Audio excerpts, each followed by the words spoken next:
It sort of looks like an air conditioner, but could this machine help take the edge off our drought? The idea is create fresh water from all the air that's around us. KPIX5's John Ramos on how it works.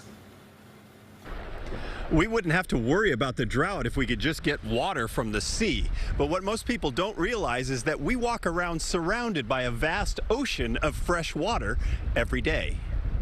It's called the atmosphere, and when the air becomes full of moisture, clouds form in the sky. But it's also happening in Don Johnson's backyard. The numbers are so staggering on how much water is in the atmosphere that it seems to be a pretty renewable resource. At his home in Benicia, the retired aerospace engineer has installed an atmospheric water generator. The machine, from a company called TsunamiProducts, is essentially a refrigeration unit that chills the warm air, causing water vapor to condense and drip into a collection vessel. If you have a glass of ice water on a table on a hot summer day, the way it sweats, that's exactly what we do with our machines.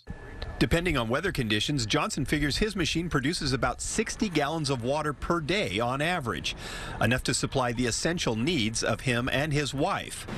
Now, with entire communities running out of water, interest in the machines is growing rapidly.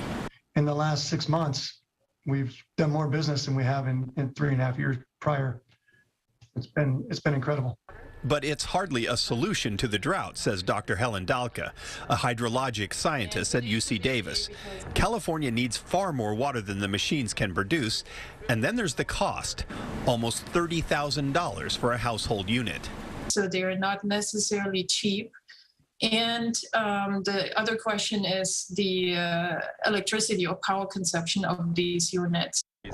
But that's why it works for Johnson. He has about 9 kilowatts worth of solar panels on his roof, and the water generator uses about half of that. It may seem like an extravagance to some, but he says it won't to someone who just ran out of water.